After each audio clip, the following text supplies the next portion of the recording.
Rally বিজয় মিছিল এখানে আগত সব উপজেলা এবং পৌরসভার নেতাকর্মীদেরকে আমি আমার শুভেচ্ছা এবং মুবারকবাদ জানাই। ভাইরা, একটা বছর দেখতে দেখতে এই স্বৈরাচারী হাসিনার 1 বছর পলায়নের পূর্তি উদযাপন করছি আমরা।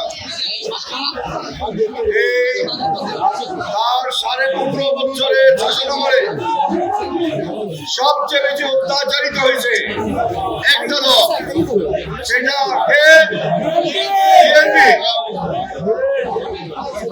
বিএনপিকে নিশ্চিহ্ন করার জন্য এই শেখ হাসিনা কম চেষ্টা করেছে। আমাদের কত নেতা কর্মীকে খুন হত্যা করেছে, জেলে করেছে। আল্লাহর বিচার আল্লাহ তাআলা দুনিয়াতে করে দিয়েছে তাকে।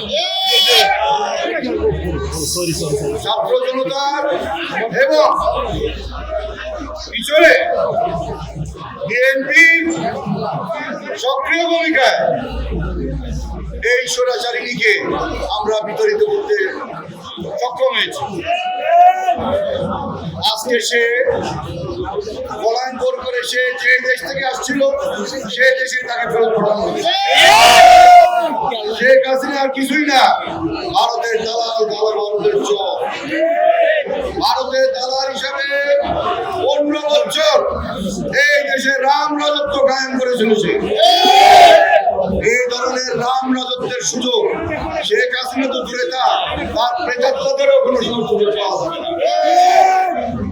এই দেশে আওয়ামী লীগের রাজনীতি আমরা ইনশাআল্লাহ ধীরে ধীরে শেষ করে দিয়ে ভাই সাহেবেরা একটা জিনিস মনে রাখতে হবে, আওয়ামী লীগ যে একটা গুন্ডা পার্টি, একটা মাস্তান পার্টি, এটা দেশের জনগণ আপনারা এখন বুঝছেন।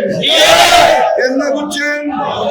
1400 মানুষ মরার পরে আর 20,000 মানুষ আহত হওয়ার পরে দেশের মানুষ বুঝছে যে আওয়ামী লীগ একটা গুন্ডা এবং একটা মাস্তান পার্টি। আর তাদের নেত্রী ছিল গুন্ডাদের হেডকোয়ার্টার, তাদের নেত্রী ছিল গুন্ডাদের হেডকোয়ার্টার। 77 বছরের গুন্ডি এখন দিল্লিতে আছে। আজকে সে কোথায় দিল্লিতে আওয়ামী লীগের মুখ দেখাবে কেমনি করে দিয়ে যাবে। এই আওয়ামী লীগেররা আবার কাজের থেকে যখন পাই পাবে এরা চেহারা দেখাবে। আজকে আওয়ামী লীগের এই মৌলবাজারের চাই কলিরা কোথায়? নিজেরা বসে বসে উপজেলা চেয়ারম্যান, নিজেরা বসে বসে জেলা পরিষদ চেয়ারম্যান যেমনি চাই নিজে হইতেছে। কারণ দেশটার তাদের বাবরখালী সম্পত্তি মনে করছিল।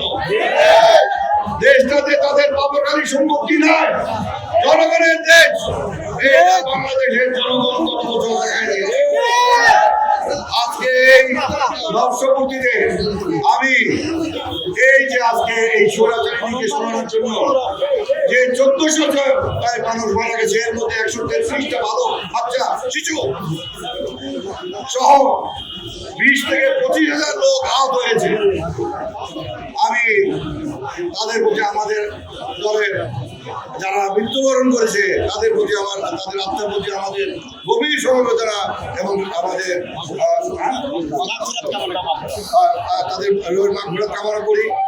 এবং যারা আহত হয়েছেন এদেরকে আমরা যেভাবে পারি আমাদের নেতা তারেক রহমান সাহেব এদের অনেককে সাহায্য করেছেন, চেষ্টা করতেছেন। আমরা আরো ইনশাআল্লাহ আগামী ফেব্রুয়ারি নির্বাচনে বিএনপি যে ক্ষমতা আসছে এই আহতদেরকে আরো বেশি করে পুনর্বাসনের ব্যবস্থা আমরা করব। আজকের এই মিছিল সফল করার জন্য সবাইকে ধন্যবাদ। আসসালামু আলাইকুম। বাংলাদেশ জিন্দাবাদ।